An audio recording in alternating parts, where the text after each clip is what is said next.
자, 여러분 이어서 보겠습니다. 22페이지 한번 봅니다. 수업 시작하려고 하니까 나가는 선수는 진작 갔다 오지. 자, 2번 테마 우리 별표시 2개 큼지막하게 하고 계속 이어서 봅니다. 취득세 취득이 뭐냐 배웠고, 취득세 취득유형을 보는데요. 1번에 사실상 취득유형이 있습니다. 취득세 취득유형은 먼저 취득세 취득유형 원시 취득유형과 승계 취득유형으로 나눠지는데, 전소유자 있느냐 여부에 따라서 원시 취득과 승계 취득 나눠질 때요. 원시 취득, 전소유자 없이 소유권을 새로 창출하여 취득하는 건데, 동그라미 1번에 보니까 건축물을 우리가 건축이요. 신축과, 그 중에서도 신축과 재축은 원시 취득입니다. 민법상 시효 취득, 또 매립간척에 의한 토지 취득, 다 원시 취득인데 취득세가 다 과세가 됩니다, 여러분. 다만 원시 취득은 원래 이렇게 과세가 되는데 과세되지 않는 경우도 있습니다. 차량 기장비, 항공기, 주문에서 건조하는 선박, 머리 글자 따서 어떻게 했어요? 차, 기, 항, 선. 차량 개장비, 항공기, 주문에서 건조하는 선박, 얘네들은 원시 취득은 과세하지 않고 승계 취득할 때만 과세합니다. 여러분, 현대자동차에서 자동차 완성차 딱 만들었는데 원시 취득이죠? 전소유자 없이.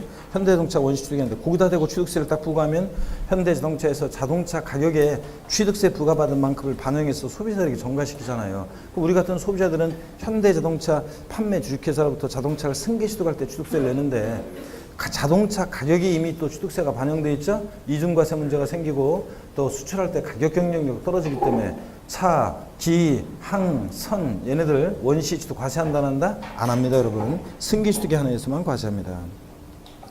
양가로 2번에 보시면 승계 취득 유형은요, 여러분 대가지급 여부에 따라서 23페이지 유상취득과 무상취득으로 나눠지는데, 매매 대표적인 취득세 과세되는 유형이고, 교환이요, 거래 양당사자 모두에게 취득세가 과세될 수 있죠. 예.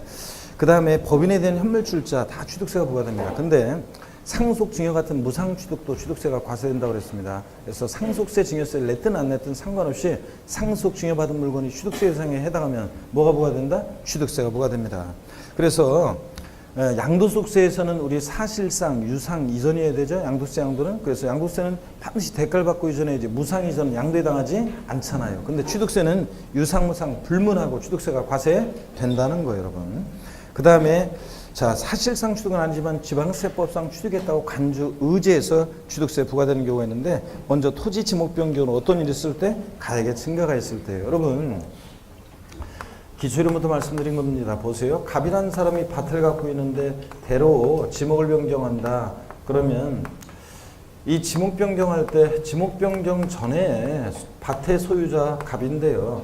대로 지목 변경돼도 소유자 갑이잖아요. 소유자권에 변동이 없습니다. 취득세는 소유권 내용에 변동이 있어야 되는데, 자, 이럴 때 대지의 취득이라는 것은 갑이 원시 취득해서 매립간척으로 토지를 원시 취득한 것도 아니고 공짜로 받거나 대가 주고 취득한 거 아니잖아요. 자, 갑의 이 대지의 취득은, 지목 변경으로 인한 대지의 취득은 사실상 취득령 어디에도 해당되지 않죠? 그렇지만 지목 변경 전에 가격이 1억이었는데 지목 변경 후에 가격이 5억이 됐다.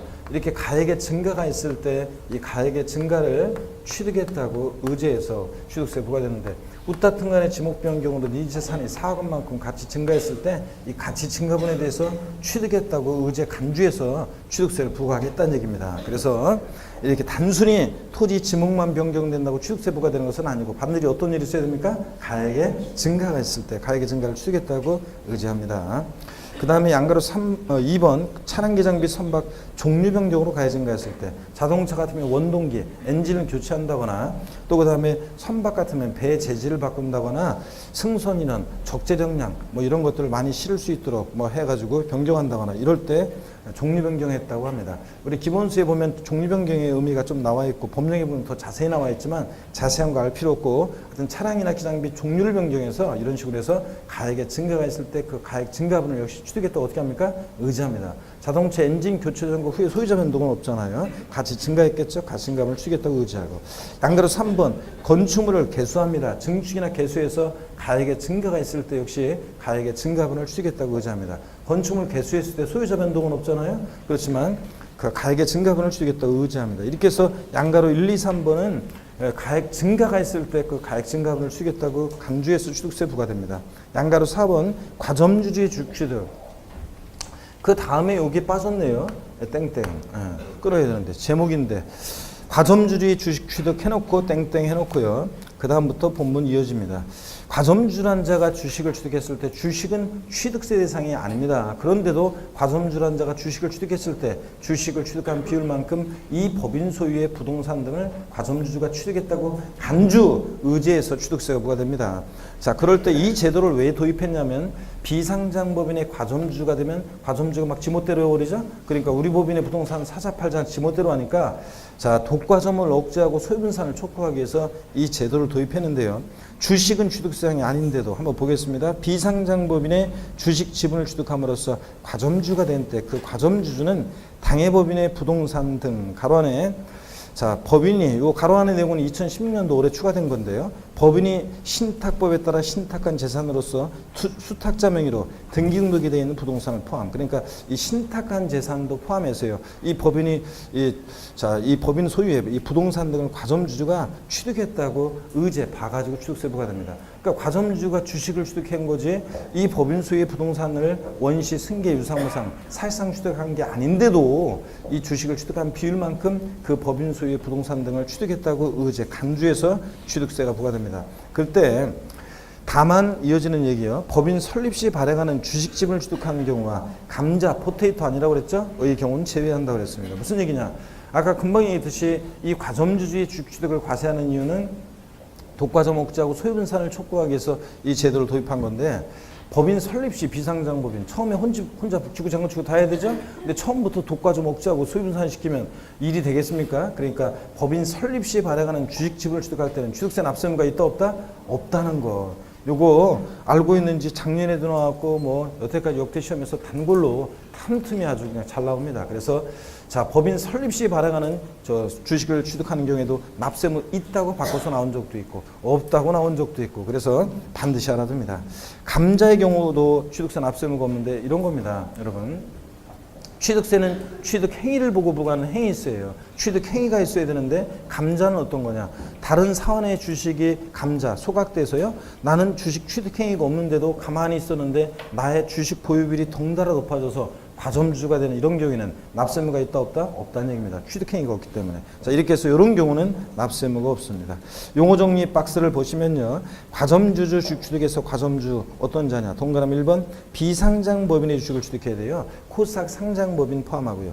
이게 왜 그러냐면 비상장법인일 때 과점주가 지멋대로 할 수 있으니까 독과점 억제하고 소유분산을 시키기 위해서 취득세 부과되는 거고 유가증권시장에 상장한 법인은 납세 의무가 없습니다. 왜냐? 과점주가 돼도 유가증권시장에 상장한 법인은 주주총회 이사회 의결 결의를 거쳐야 되기 때문에 이거 납세 의무가 없다고 봅니다. 네, 그래서 우리가 실생활에서는 대기업의 총수가 지분율 몇 프로 그냥 안 돼도 한 줌에 그냥 몇 프로 안 되는데도 기업을 좌지우지하지만 그런 거 생각하면 안 되고요. 하여튼 유가증권시장에 상장한 법인은 과점주주여도 지멋대로 못하니까 납세 의무 없는데 비상장 법인일 때 과점주가 되면 지멋대로 하니까 납세 의무가 있습니다. 자, 코스닥 상장법인 포함해서요. 의 주주 또는 사원 1인과 그와 친족관계 있는 자들로서 그들의 소유식금의 각계액이 해당 법인의 발행주식 총액 또는 출자 총액이 100분의 얼마? 50을 초과하면서 그에 관한 권리를 실질적으로 행사하는 자들을 우리가 과점주라고 합니다. 딱 100분의 50인 주주는 과점주도 아니다? 아니라고 그랬습니다. 50% 초과 보여야 됩니다. 자, 그럴 때 2번 유가증권시장의 주식을 상장한 법인은 취득세 과세되지 않고요. 3번 과점주들은 취득세 납부에 대해서 연대 납세 의무가 있다고 그랬습니다. 여러분 어떤 비상장 법인에 A라는 예를 들어서 비상장 법인에 주주가 있는데 예를 들어서 갑이라는 주주가 주식 30% 현재 보유하고 있고 을이라는 주주는 40% 보유하고 있고 병이라는 주주는 예를 들어서 30% 주식을 보유하고 있습니다. 자, 그럴 때 과점주가 있어요 없어요? 없습니다. 근데 만약에 주주 1인과 그와 친족관계에 있는 자들, 만약에 갑과 을이 친족관계 등이 있다 그러면 얘네들을 우리가 특수관계자라고 하죠. 자, 친족관계 등이 있거나 경영지배관계가 있거나 경제적 연관관계가 있거나 그러면 우리가 법에서 얘네들 특수관계자라고 합니다. 그럴 때 특수관계자가 있는 주주 1인과 그와 친족관계 등 특수관계가 있으면 이 자들의 주식은 합쳐서 판단합니다. 몇 프로? 70%. 그러니까 갑과 을은 과점주주가 되는 거죠. 그러니까 과점주주는 딱 한 사람을 말하는 게 아니라 여러 명이 될 수 있다는 거. 이럴 때 갑과 을은 취득세 납부에 대해서 연대 납세무가 있다 없다? 있다는 거예요, 여러분. 그런 얘기입니다. 그래서 이것도 해석상 인정되던 것을 몇 년 전에 자 새로 규정을 신설했습니다. 그래서 과점주들은 취득세 납부에 대해서 연대 납세무가 있다 없다? 있다는 것도 여러분이 알아둡니다. 자, 그러면 계속 이어서 봅니다.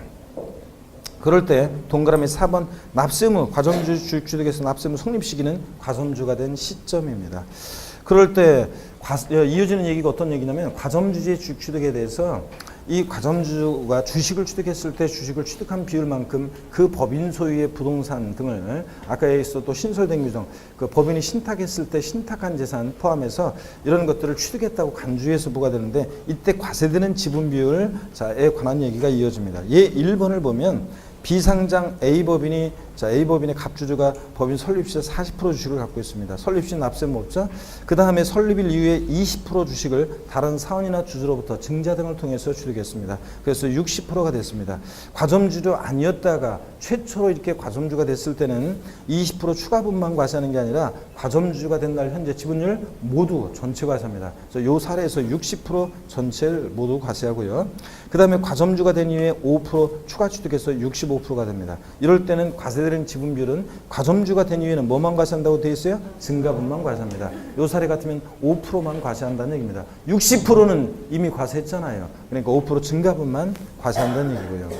그 다음에 그래서 대체 여러분 과점주 아니었다가 최초로 되면 전체 과세하고 과점주가 된 날 현재 지분율 전체 모두 된 이후에는 뭐만 과세하고 증가분만 과세하고. 근데 이어지는 얘기가 중요합니다. 다만 증가된 후에 주식 등의 비율이 그 이전 해당 과점주가 가지고 있던 주식 등의 최고 비율보다 증가되지 아니한 경우에는 취득세를 부과하지 아니한다 그랬습니다. 이 내용이 이제 개정이 된 내용인데 2016년 개정세법입니다. 제가 개정세법 나오면 항상 적어두라고 옆에다 개정세법이라고 적어두라고 얘기를 했는데도 가만히 아까도 그렇고 가만히 있는 사람들이 있어요, 여러분들. 항상 적어두시라니까 여러분 개정세법을 항상. 자, 그럴 때 요거 어떤 얘기인지 자, 다음 페이지에 이어서 나옵니다. 24페이지에 보시니까요. 예, 2번이 나옵니다. 자, 표를 보시니까 법인 설립 당시에 40%요. 표를 보는 방법. 설립 시 40% 주식 취득에 대해서 납세무 있어요, 없어요? 없습니다. 법인 설립 시에는. 근데 설립 후 주식을 취득했습니다. 그래서 30%가 증가해서 70%가 됐을 때 이때 과세되는 지분 비율은 몇 프로냐고요? 70%요. 왜냐? 과점주 아니었다가 최초로 과점주가 됐죠? 전체 70% 과세합니다. 그 다음에 10%를 양도해서 60%로 주식이 줄었습니다. 당연히 주식이 줄었으니까 취득한 게 없으니까 납세무는 없고요. 근데 여전히 과점주주네요. 자, 근데 60%에서 20%를 추가 취득해서 80%가 됐습니다. 자, 그래서 이럴 때 과세되는 지분 비율은 몇 프로냐는 얘기인데요. 자, 어떤 얘기냐면 여기 이런 얘기입니다. 지금 보니까 설립 시에 40%였다가 그 다음에 30%를 추가 취득해 가지고 그래서 몇 프로가 됐습니까? 70%요. 자, 이럴 때 과점주주 아니었다가 최초로 되니까 70% 전체 과세했겠죠? 네, 전체 과세합니다. 그 다음에 과점주가 된 이후에 이제 10%를 양도를 해가지고 이 사람이 60%로 줄었습니다. 여전히 그런데 과점주주입니다. 근데 60%에서 다시 주식 몇 프로를 취득했습니까? 예? 몇 프로? 20%를 추가 취득했습니다. 그래서 취득을 해가지고 80%가 됐을 때 자, 원래 과점주주가 된 이후에는 증가분만 과세하잖아요. 근데 이 지분이 증가된 날을 기준으로 작년까지는 5년 내라는 제한이 있었습니다. 그래서 지분이 증가된 날을 기준으로 해서 5년 내 제한이 있었어요. 5년 내. 자, 과점주주였을 때 최고 비율을 따져가지고 작년까지는. 근데 올해 개정이 됐습니다. 5년 내 이 규정이 삭제됐습니다. 이제. 자, 5년 내 규정이 삭제돼가지고 지분이 증가된 날 기준으로 그 이전에 5년이 지나서도 괜찮아요.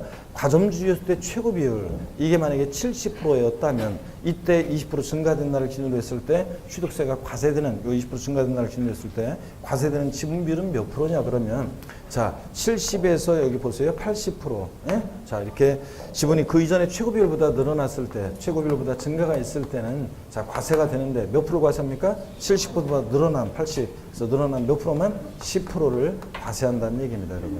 이해되십니까, 여러분? 예. 자, 왜냐면 여러분 보세요. 자, 과점주주인 상태에서 지분이 증가하면 과점주가 된 이후에는 증가분만 과세한다고 그랬잖아요. 그죠? 근데 주식은 증가변동하는 게 특징이잖아요. 사고 팔고, 자주 사고 팔고 하는 게 주식은 특징이잖아요. 근데 과점주주인 상태에서 주식을 팔았다가 사면 취득세, 팔았다가 사면 취득세, 팔았다가 사면 취득세. 그러면 과점주주인 상태에서는 계속 주식을 살 때마다 취득세를 내게 되는 문제점이 생기잖아요. 그렇기 때문에 이미 70%는 과세했잖아요. 그러니까 이 최고 비율보다 늘어난 것만 과세하겠다는 겁니다. 그래서 70에서 80%, 자, 늘어난 몇 프로만? 10%만 과세합니다. 이해되십니까, 여러분? 네. 자, 그러면 얘 3번을 보겠습니다. 자, 설립 당시 50%입니다. 납세무 있어요, 없어요? 없습니다, 설립 당시.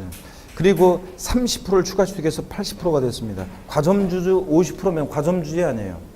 50%면 과점주주 아니에요. 아니죠? 50% 초과했어야지. 과점주주 아니었다가 최초로 된 거죠, 지금? 그러니까 몇 프로 과세? 80% 전체 과세합니다. 그 다음에 20% 주식을 양도해서 60% 줄었어요. 그랬다가 10%를 추가 취득해서 70%가 됩니다. 이때, 자, 과세되는 지분 비율이에요. 자, 한번 봅니다. 요건 어떤 얘기냐? 요거는 어떤 얘기냐면, 지금 보니까 50%였다가, 그 다음에, 자, 몇 프로요?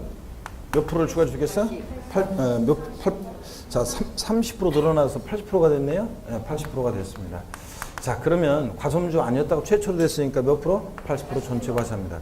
그 다음에 주식 20%를 양도해 가지고 자, 60%가 줄었죠. 60% 됐습니다. 여전히 과점주고요. 그런데 이때 몇 프로요? 10%가 더 늘어났어요. 취득했습니다. 자, 그래서 70%가 됐을 때 이 10% 과점주가 된 이후에는 원래 증가분만 과세하지만 이 10% 지분이 증가된 날을 기준으로 했어요. 이 10% 지분이 증가된 날을 기준으로 해서 그 이전에 과점주주였을 때 시험에서 나와요. 최고 비율이 몇 프로인지 80%였다면 자, 80%였다면 이때 요 10% 늘어난 날을 기준으로 했을 때 과세되는 지분 비율이 몇 프로냐 그러면 80%의 최고 비율보다 늘어났어요, 안 늘어났어요? 늘어나지 않았습니다. 이렇게 증가가 없는 이런 경우에는 납세무가 있다 없다? 없다는 거예요. 납세무 없습니다. 그때는. 자, 그래서 최고 비율보다 늘어난 것만 과세하겠다는 얘기입니다. 아셨죠, 여러분? 5년 내 규정이 삭제됐다는 거예요.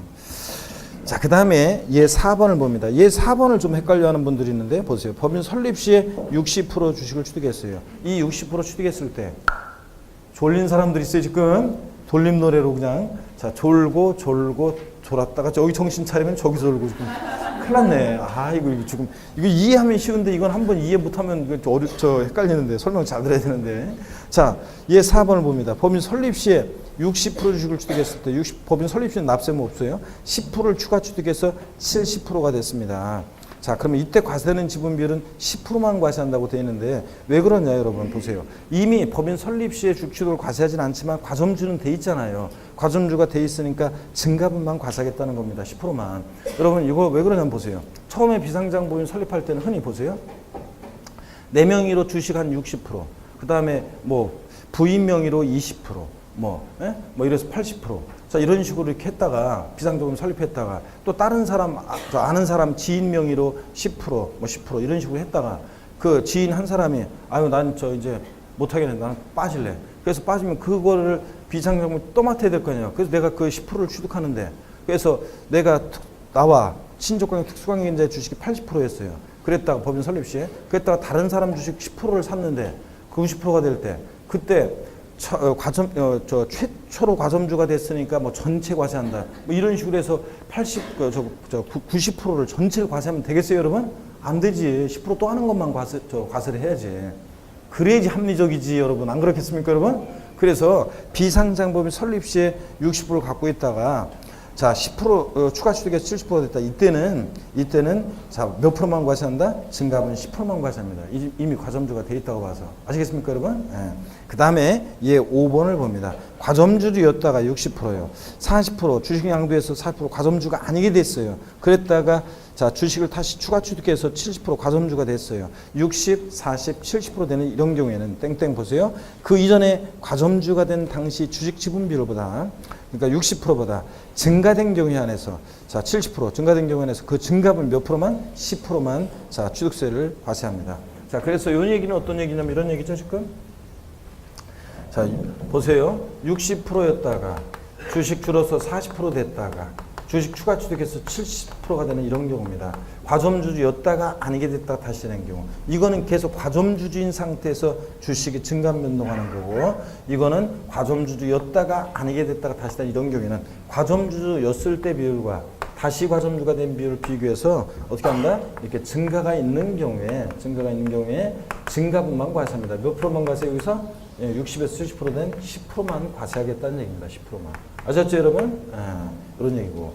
그 다음에 단서법을 봅니다. 다시 과점주가 된 당시 주식 또는 지분 비율이 그 이전에 과점주가 된 당시 주식 지분 비율보다 증가되지 않은 경우에 납세의무가 있다 없다? 없습니다, 여러분. 그래서 자, 6번을 보니까 60이었다가 20% 양도해서 40% 과점주가 아니게 됐어요. 15% 주식을 취득해서 55% 과점주가 다시 됐어요. 60, 40, 55%된 경우에 과점주였을 때 비율 60%와 다시 된 비율 55%를 비교합니다. 증가가 있어요, 없어요? 없습니다. 이때 납세의무가 있다 없다? 없다는 얘기입니다, 여러분들. 이해되셨죠? 그 다음에 박스 안에 그 과점주의에 대한 과세 방법은 취득세를 다 보고 이게 보셔야 되기 때문에 취득세에서 전체에서 과점주주의 취득과 관련한 이 과세 방법은 다 배우고 보셔야 되기 때문에 지금은 넘어갑니다. 25페이지 03번 테마 취득세 과세사항입니다. 취득세는 어떤 것을 취득했을 때 부과될 것이냐. 취득세 과세사항은 법에 열거가 되어 있죠. 자, 그럴 때 열거된 취득세 과세사항 포항 영일만이 고향인 사람 스토리를 통해서 우리가 공부를 했었습니다. 그래서 자, 갑이라는 7080 세대 갑이 있었는데 이 사람의 어린 시절의 고향은 자, 포항 영일만 앞바다가 고향이었습니다. 자, 이쪽이 고향이신 분을 지난 순환에 물어봤었는데 없었던 것 같고 없었던 것 같은데. 자, 포항이 고향이신 분 없어요? 안강 없어요? 경주 없구나. 내가 그쪽 지역을 또 잘 몰라가지고 또 더 이상 이제 저 지명될 게 없네 이제. 자, 하여튼 그쪽 동네에 없단 말이에요? 또 없구만. 인천에서는 하여튼. 자, 보겠습니다.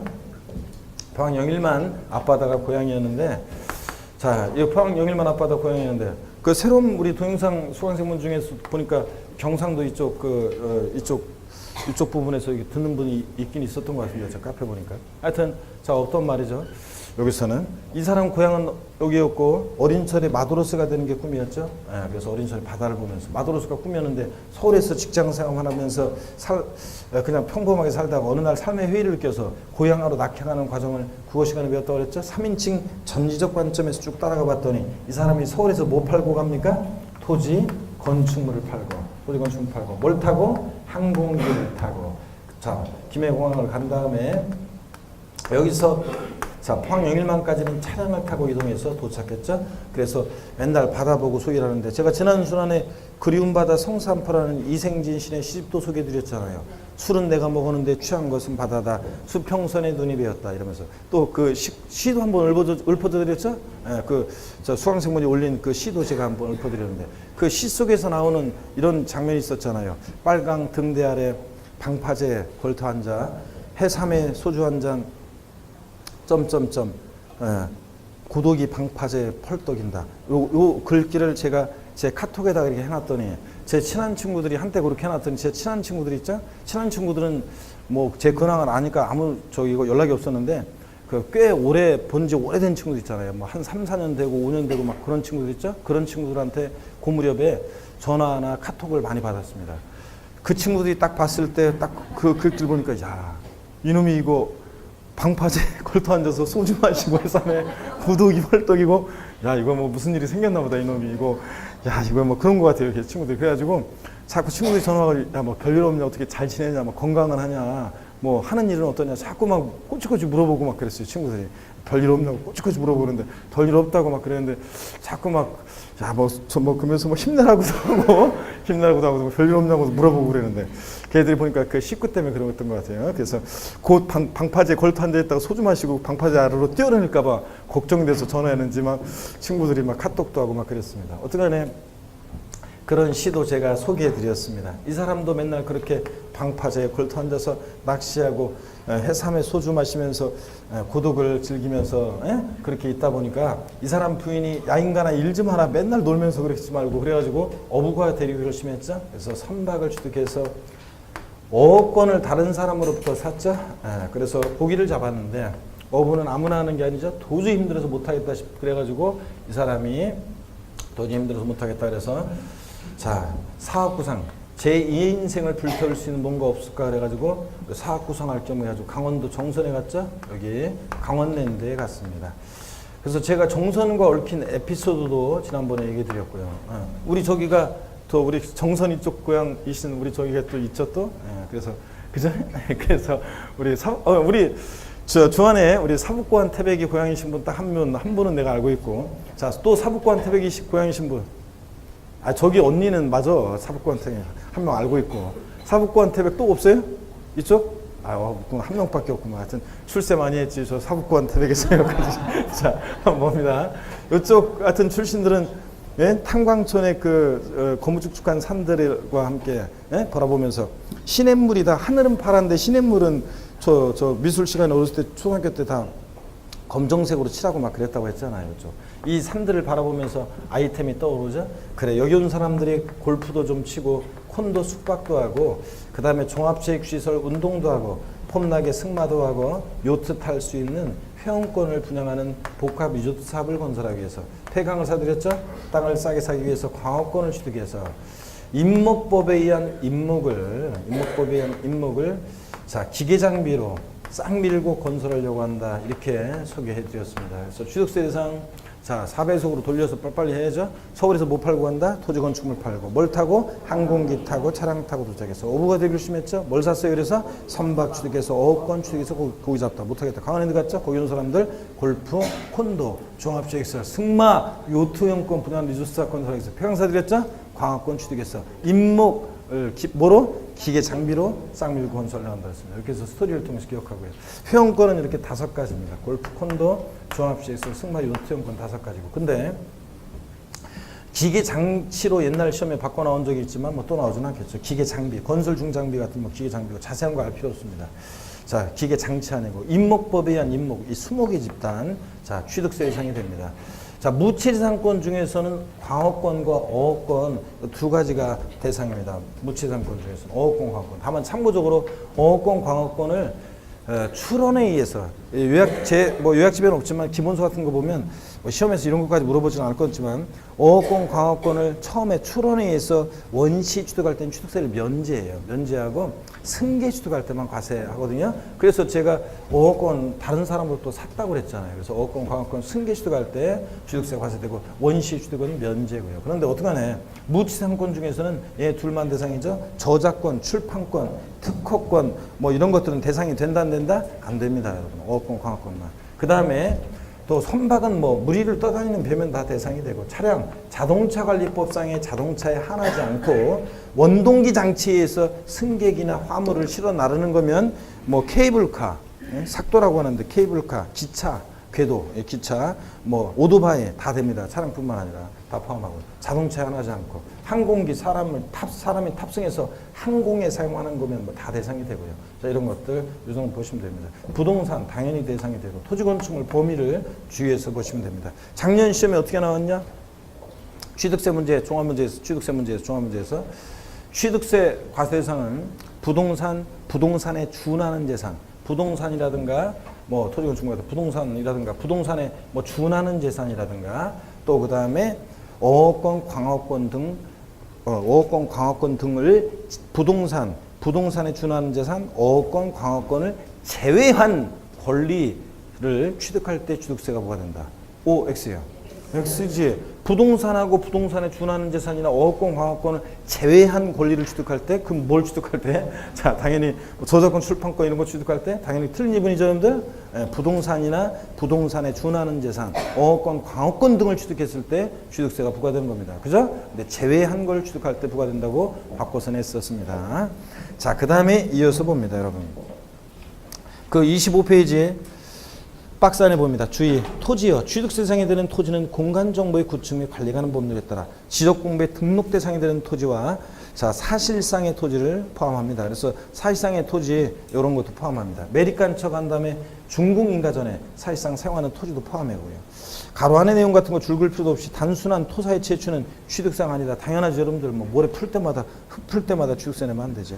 건축물 실질과 선칙상 무허가 건축물도 당연히 어떻게 한다? 포함합니다. 대상이 되고 허가 여부 관계없고요. 자 건축법상의 건축물 자, 지붕과 기둥 또는 벽이 있는 사무실, 창고, 차고, 점포 같은 이런 것들이 대상이 되는데, 다만 골프 연습장 나왔다 레저 시설 나왔다 골프 연습장 이런 시설물도 대상이 됩니다. 그죠? 예, 그래서 이런 시설물도 포함한다는 거. 그래서 골프 연습장 같은 일정한 요건 같은 체육시설의 설치 이용이라는 법률에 따른 20타석 이상의 골프 연습장이 하나인데 20타석을 외울 필요는 없다고 그랬습니다. 하여튼 일정한 요건 같은 골프 연습장 같은 이런 시설물도 취득세 대상이 된다는 거. 그래서 기본세 보면 엄청 많이 나와 있었잖아요. 자, 레저 시설, 풀장, 스케이트장, 골프 연습장 같은 레저 시설, 급수배수 도관 시설, 에너지 공급 시설 같은 이러한 시설물도 대상이 되고, 디귿번 건축물에 부수되는 시설물이요. 엘리베이터, 에스컬레이터 같은 승강기나 건물에 부착하는 금고 같은 것들은 이런 것들은 그 자체로는 대상이 아니지만 건물에 부착 설치될 때는 취득세 대상이 될 수 있다는 거. 이런 것도 알아주시고. 자, 그래서 건축물에 이게 보험이 이런 것도 포함한다는 걸 주의하시면 됩니다. 넘어갑니다. 26페이지 04번 테마 취득세 납세무자인데요. 별표시를 3개를 하셔야 되겠습니다. 별표시를 3개 합니다. 4번 테마의 별표시를 3개 큼지막하게 하시고 보겠습니다. 자, 취득세 납세무자는 자, 누가 되느냐. 작년에도 나왔고 재작년에도 시험 문제 나왔네요. 예. 작년, 재작년 또 나왔고 올해도 또 중요한 내용들이 많습니다. 그래서 최소한 뭐 종합 문제 속에서라도 물어볼 거고요. 독립 문제로 안 나오더라도. 그래서 중요한 내용들이 들어 있습니다. 자, 먼저 취득세 납세무자 누가 되느냐. 보시기 전에 고개를 한번 드시고 어깨도 한번 좀 돌리시고요. 아이고, 뒤로도 좀 돌리고. 몸을 좀 풉니다, 여러분들. 예. 자, 몸을 푸시고.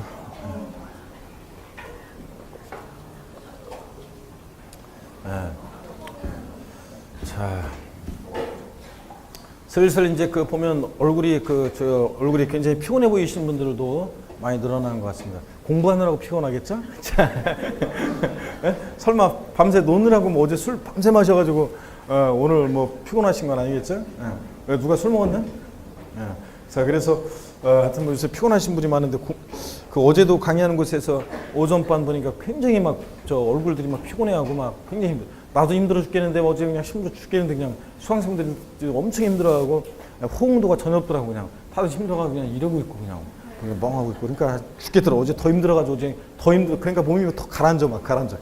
이렇게 제가 컨디션이 좋을 때는 막 이렇게 분위기를 띄워주는데 일단 제가 컨디션이 안 좋으면 일단 신경을 못 써. 나부터도 이렇게 서 있기 힘드니까 그러니까 강의하느라 바빠가지고 어제 그랬었는데 자, 그래가지고 어제는 오후에는 그냥 뭐 무조건 사우나 가서 한 시간 자다 오니까 좀 낫더라고요. 자, 여러분, 우리 26페이지 취득세 납세무자입니다. 사실상 취득자가 되죠. 취득세 납세무자 원칙. 공부상 등기 등록에 관계없이 사실상 과세물건을 취득한 자가 납세무자입니다. 자, 취득세 납세무자는 민법 등 관계법령 규정에 의한 등기 등록을 이행한 자에 한한다. 공부상 소유자에 한한다. 이러면 틀려요. 등기 등록과 무관하게 사실상 취득한 자가 납세무자입니다. 다만 기 따라 나와야죠, 여러분들. 다만 시작. 기항 선의 경우는 승계 취득자만 납세무자가 되고 원시 취득자는 납세무자가 된다 안 된다? 안 된다는 거 아까 말씀드렸고요. 그 다음에 그 꽃표시 내용은 지금 신경 쓰지 마세요. 그 다음에 주체그저부 취득자가 되는 경우요. 자, 이거 작년 시험에 옳은 거 골라라 문제에서 옳은 것으로 나왔었죠. 주체그저부 취득자 이외자가 시설물을 가설한 경우에 주체그저부 취득자가 함께 취득한 것으로 간주한다는 말은 생략이에요. 기본소에 길게 되어 있는 것을 제가 대폭 생략해서 그런 얘기인데 이건 어떤 얘기냐면 이런 거라고 그랬습니다. 대폭 생략해서 그런 거지만 우리가 건축물의 조작설비, 부대설비에 속하는 부분, 건축물의 조작설비, 부대설비에 속하는 부분 그러면 자 이런 거라고 그랬습니다. 우리 건물주가 있어요. 주체구조부 취득자, 건물주, 주체구조부 취득자가 있고 건물주. 그 다음에 이제 이걸로 엘리베이터, 에스컬레이터 같은 승강기 같은 엘리베이터, 에스컬레이터 같은 이런 승강기 이런 것들은 자, 이게 설치가 되면 건축물의 조작 설비, 부대 설비에 속하는 부분을 가설을 하면 이런 것들은 주체 구조부와 효용 가치를 이루면서 일체가 됩니다. 딱 붙어버리죠? 일체가 될 때. 그럴 때, 자, 원래는 주체구 취득자, 건물주가 이런 것들을 가설하는 게 일반적인데 주체 구조부 취득자와 가설한 자가 일치하지 않습니다. 그럴 때 누가 취득세 납세무자가 되느냐. 이런 엘리베이터 에스컬레이터 같은 승강기는 그 자체로는 대상이 아니지만 건물에 부착 설치될 때는 아까 취득세 대상이 될 수 있다고 그랬죠? 자, 그랬을 때 누가 납세무자가 되느냐. 그럴 때 일치하지 않을 때.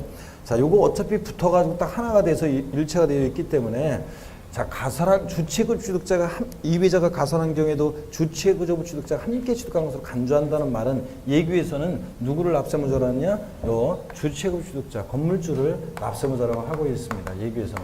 왜 그러냐면 가설한 자를 납세무자로 하게 되면 과세권자가 일일이 취득세 안 낼 때 일일이 사람을 찾아가지고 누군지 1층 사람이 가설인지 누가 가설인지 찾아가지고 그 사람한테 세금을 고지서를 보내고 그러려면 불편하잖아요. 그러니까 행정력의 낭비도 있고요. 그러니까 어차피 이런 건 붙어가지고 주체구조에 일체가 돼서 하나가 되어 있기 때문에 자, 이럴 때는 누구한테 세금을 부과한다? 주체를 취득자한테 부과한다 그랬습니다. 자, 그래서 작년 시험에는 그냥 옳은 거 고르는 문제에서 옳게 그냥 나왔어요. 건축물의 조작 설비, 부대 설비에 속하는 부분으로서 주체구조부 취득자 이외자가 가설한 경우에도 주체구조부 취득자가 함께 취득한 것으로 본다. 이렇게 옳은 지문으로 나왔습니다. 그 말의 의미는 예규에서는 주체구조부 취득자가 납세무자지 가설한 자 X라는 거예요, 여러분들. 가설한 자로 바꿔서 옛날 시험에 나온 적이 있고요. 그 다음에 그 아래 거 봅니다. 상속인 각자가 되는 경우. 상속, 가로 안에 비상속인이 상속인에게 하는 유증 및 포괄 유증과 신탁재산의 상속을 포함한다 그랬습니다. 상속에 유증을 포함한다 그러는데 유증은 유언으로 증여하는 거라고 그랬죠? 제가 항상 얘기했습니다. 5남이녀 7남매 중에서 다른 애들 한 푼도 주지 말고 내가 죽으면 내 재산 전부를 누구한테 주라고요? 누구한테 주라고? 막내 아들한테 싹 다 몰빵해서 줘라 이렇게 말씀드렸습니다.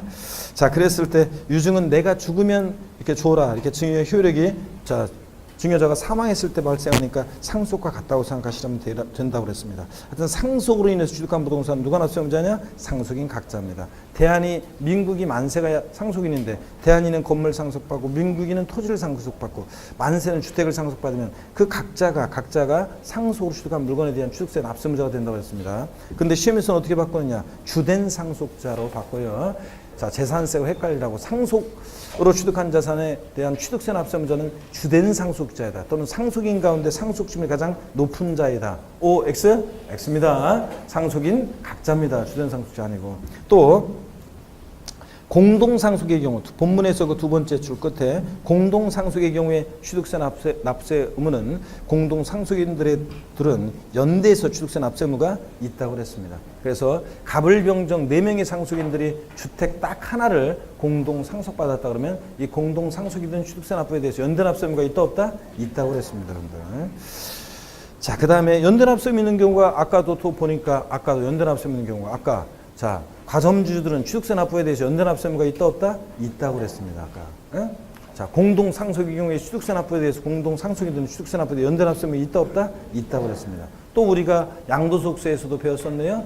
자, 부당행위 계산 부인 특례에서 증여 후 우회 양도했을 때 특수관계자에게 증여했다가 5년 내 다른 사람에게 양도했을 때 수증자가 부담하는 증여세와 수증자가 부담하는 양도세 합한 금액이 당초 증여자가 제3자에게 직접 양도한 것으로 봐서 계산한 양도세보다 뭐 할 때 적으면 그러면 지가 직접 양도하면 세금 더 나올 것 같으니까 우회적으로 돌렸다고 해서 이렇게 계산 부인했잖아요. 그럴 때 이때는 부당행위상법인 특례 적용될 때는 증여자와 수증자 사이에 연대 납세 의무가 있다 없다? 있다고 그랬습니다. 근데 배우자 직짐승간 이율과세 특례에서 증여자와 수증자는 연대 납세 의무가 있다 없다? 없다. 어차피 한 몸이니까. 배웠죠 여러분들? 목소리가 갑자기 작아진 것 같아요. 자, 여러분 또 봅니다. 조합원이 되는 경우요. 지역주택조합과 주택재건축조합이 조합원용으로 취득하는 부동산은 누가 납세무자가 되느냐? 조합원이 됩니다. 준공은 조합 명의로 한다 할지라도 그 뭐 101호, 502호, 503호 뭐 이런 식으로 그 조합원이 납세무자가 됩니다. 자, 조합원용 부동산은 조합원이. 근데 단 비조합원용 부동산은 제외한다는 말은 조합원이 납세무자가 되는 것에서 제외하니까 누가 납세무자가 되냐? 조합이 납세무자가 된다는 얘기입니다. 단지 내 상가나 일반 분양분 같은 비조합원용 부동산은 자, 조합이 납세무자입니다. 그래서 주택 재건축 조합이나 조합이 취득할 때 조합원용으로 취득하는 조합원용 부동산은 누가 납세무자가 되느냐? 취득세 납부에 대해서 조합원이고 자, 조합원이고 조합이 아니고요. 근데 비조합원용 부동산 단지 내 상가나 일반 분양분 같은 비조합원용 부동산은 누가 납세무자가 된다? 조합이 납세무자가 된다고 그랬습니다. 취득세. 요거. 그 다음에 계속 이어서 봅니다. 공동 소유자가 되는 경우. 공유물로 취득하는 부동산은 당연히 공동 소유자 각자가 취득세 납세무자가 됩니다. 자, 요까지가 이제 일단 중요했고, 그 다음에 이어지는 얘기들 중간은 이제 또 별로 안 중요하고 편하게 보시면 됩니다. 대여 물건의 수입자. 자, 지난 순환에 안 봤었던 것들인데 한번 봅니다. 외국인 소유의 시설 대여 물건을 국내 이용자에게 대여하기 위해서 수입할 때는 누가 납세무자냐? 수입하는 자. 대여 물건의 수입자지 대여 시설 이용자 아닙니다. 바꾼다 그러면 이용자로 바뀌어요. 실질과 세원칙에 따라서 수입자입니다. 그 다음에 또 아래 거 봅니다. 여신점융금융업법에 따른 시설대업자가 건설기계나 차량의 시설대여 등을 하는 경우로서 같은 법령 규정에 따라서 대여시설 이용자 명의로 자 등록하는 경우라도 그 건설기계나 차량은 시설대여업자가 취득한 것으로 본다. 그래서 이것도 대여시설 이용자, 그 명의자인 대여시설 이용자 이렇게 바꿀 수 있겠죠? 실질과 세원칙에 따라서 등기록과 무관하게 과세하니까 명의와 상관없이 과세하니까 시설 대여업자가 납세무자입니다. 대여시설 이용자 아니고요.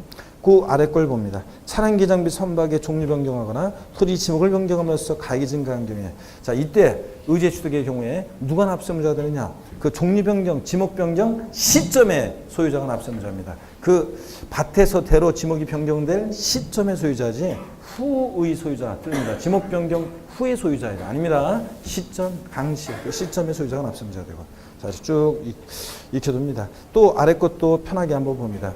실제 취득대금을 지급한 자가 되는 경우 기계장비나 차량을 기계장비 대업체 또는 운수업체 명의로 등록하는 경우라도 해당 기계장비나 차량의 구매계약서, 세금계산서, 차주대장 등에 비추어 기계장비나 차량의 취득대금을 지급한 자가 따로 있음이 입증되는 경우에는 그 기계장비나 차량은 취득대금을 실제로 지급한 자가 취득한 것으로 봅니다. 납세무자가 되는데 무슨 얘기냐면 제가 버스 한 대를 삽니다.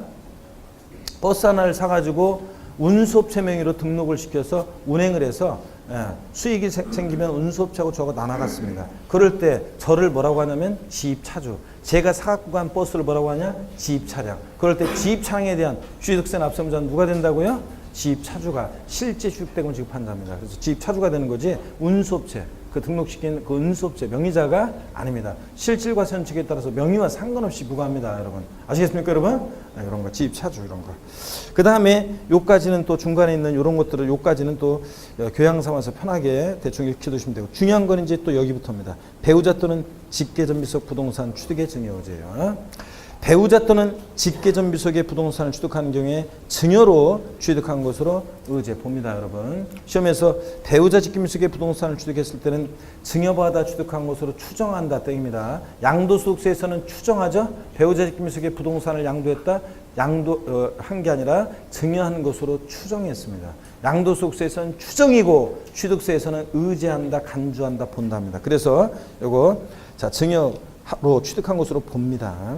다만 다음에 어느 하나에 해당하는 경우에는 유상 취득한 것으로 보는 경우도 있습니다. 그러니까 원칙은 배우자 직계전비속 부동산 취득하면 아예 무슨 대관계 인정할 수 없잖아요. 그래서 증여받아 취득한 것으로 보는데 다만 유상 취득한 것으로 보는 경우도 있습니다. 동그라미 1번 공매를 통해서 부동산을 취득했다. 당연히 대관계 입증이 되죠. 아버지 예상 공매 넘어가는데 아들이 눈물을 흘려서 다해서 경락을 받으면 대관계 입증이 되잖아요. 파산 선고로 인해서 처분되는 부동산을 취득한 경우 아버지가 파산 선고를 받았어요. 아버지의 남아있는 재산이 파산재단에 속하게 됐고 파산재단에 속한 아버지 재산이 처분됐을 때 내가 그걸 취득했어요. 그랬을 때 자 대관계 입증이 되죠. 법원이 개입되어 있으니까. 그 다음에 3번 권리이전이나 행사에 등기등록에 필요한 부동산을 서로 교환했다 그러면 공시가 되니까 다 대관계가 입증이 됩니다. 또 27페이지 맨 꼭대기 4번 해당 부동산 등의 취득을 위해서 그 대가를 지급한 사실을 증명한 경우 이 경우가 어떤 거냐에 대해서 기역, 니은, 디귿, 리을번이 올해 2016년도에 신설된 규정입니다. 올해 신설된 규정이에요. 2016년 신설된 규정입니다. 자, 그 대가를 지급한 사실이 두리뭉실하게 되어 있으니까 구체적으로 명시했습니다. 기억번. 자, 이해하면서 봅니다. 그 대가를 지급하기 위해서 취득자의 소득이 입증됐다. 자, 그러면 아들이 아버지 부동산 취득했는데 아들이 그 아버지 부동산을 취득한 것에 대한 취득하기 위해서 지급한 그 소득이 입증됩니다. 소득이 그 살만한 능력이 된 거, 그 소득이 입증되고, 그 벌어들인 소득으로 샀다 이런 거.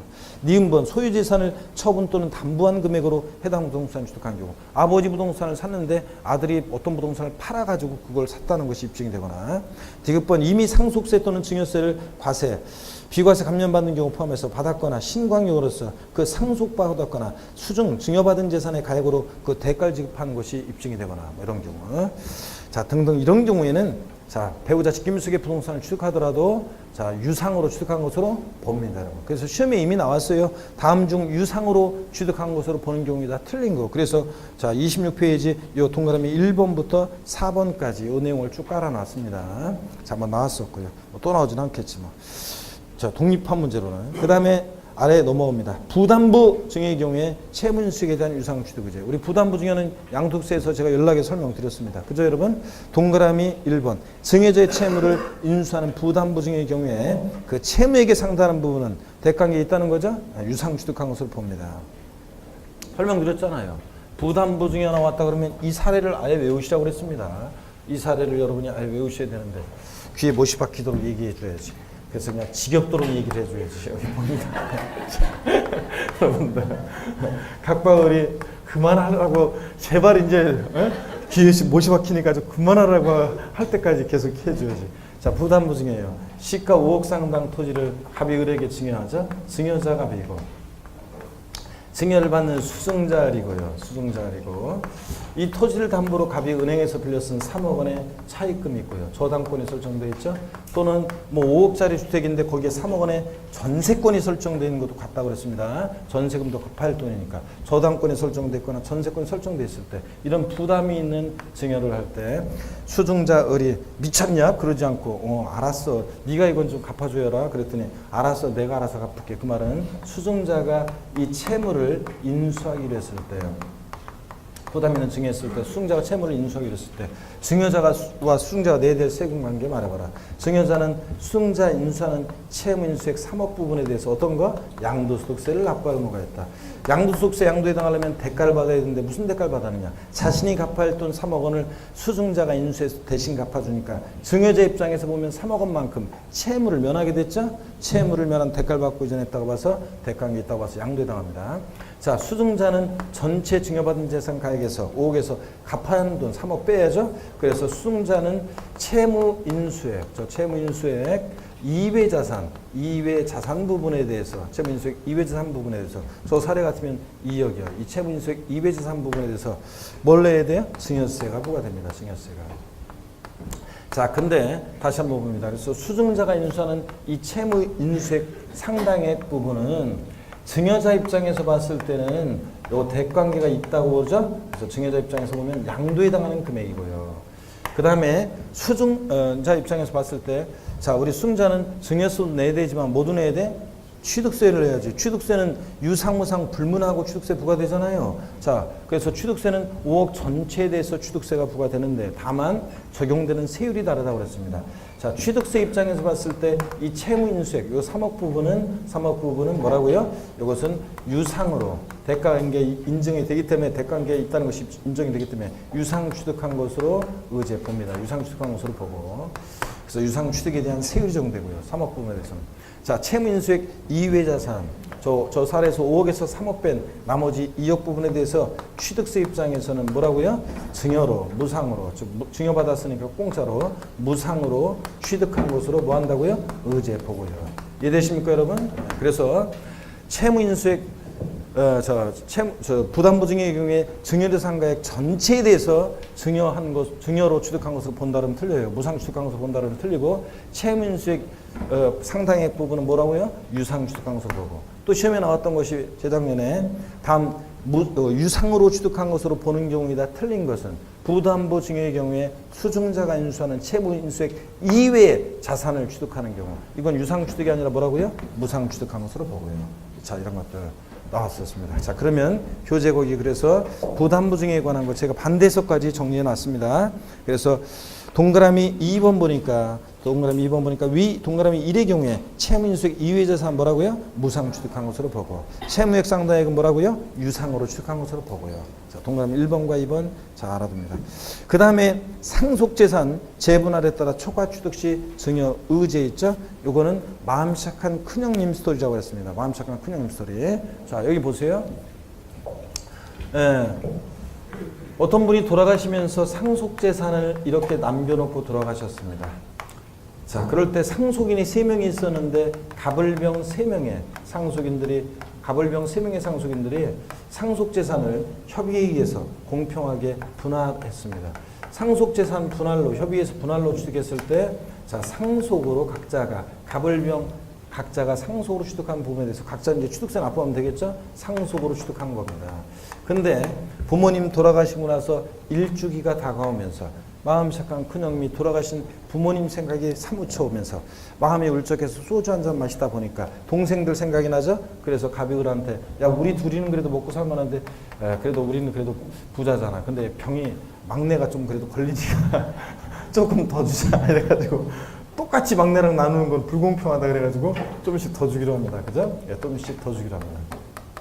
그래서 이만큼씩 더 주기로 하죠. 상속재산이 분할이 됐다가 재분할이 됩니다. 재분할이 돼요.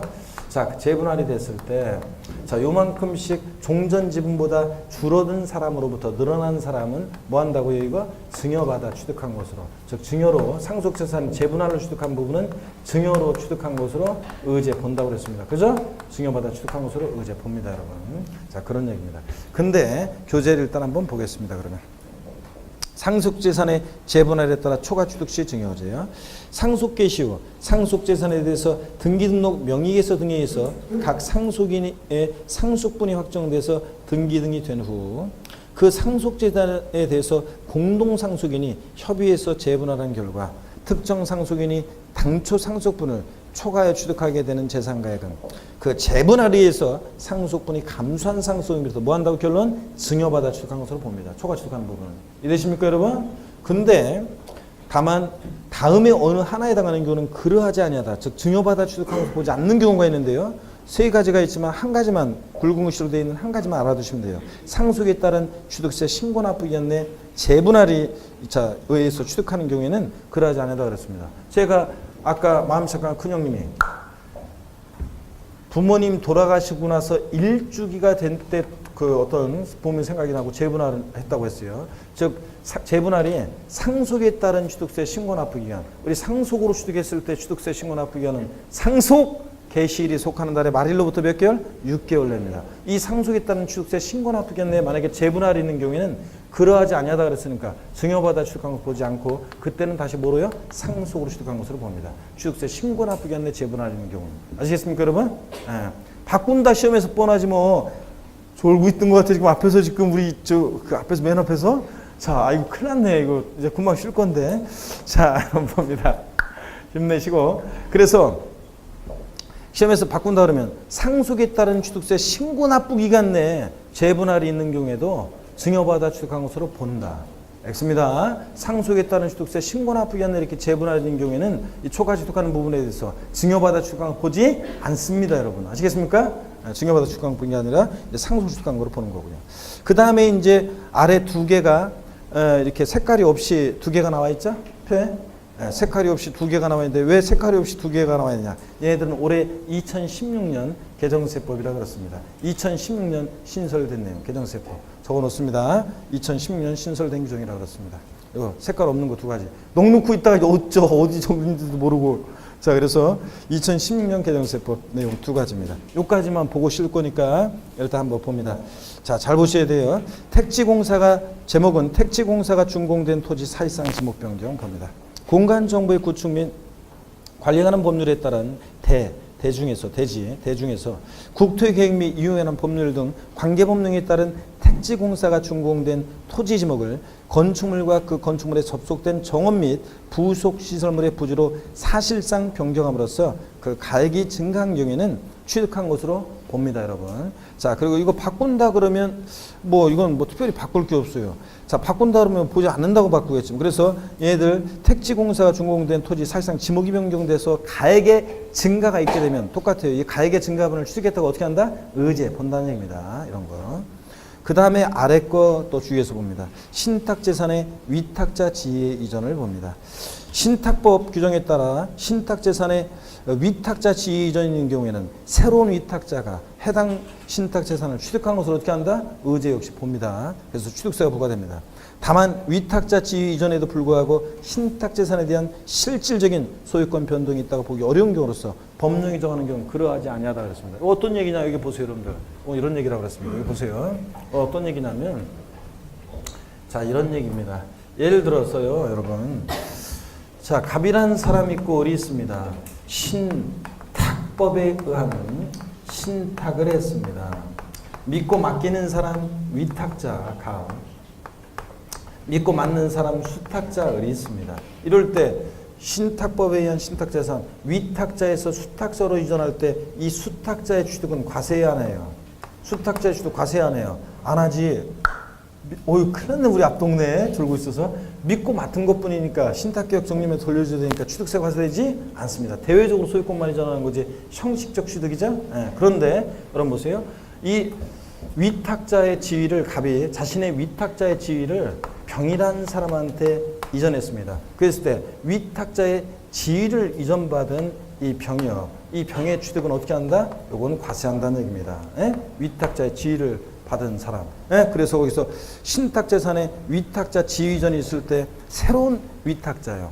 새로운 위탁자의 병은 위탁자 지위 이전을 받았을 때 취득세를 부과합니다. 이것도 위탁자 지위 이전했을 때도 취득세 어떻게 한다? 과세됩니다. 바꾼다 이건 뻔하지 뭐 과세되지 않는다고 바꾸겠지. 자 그래서 위탁자 지위 이전 있을 때 저 위탁자 신탁 재산을 이렇게 위탁 지위 이전받아 취득하면 이 신탁 재산을 취득한 것으로 봅니다. 근데 수탁자의 취득은 어떻게 하고요? 비과세고요. 믿고 맡은 것뿐이니까. 자 요거를 꼭 구별합니다, 여러분. 됐죠, 여러분들? 아, 이거 근데 중요한, 개정세법이라고 꼭 얘기를 했는데도. 자, 그래서 꼭 하나 더 쉬고. 자, 28페이지 05번 취득식입니다. 잠시 쉬었다가 이어서 보도록 하겠습니다. 잠시 쉽니다, 여러분.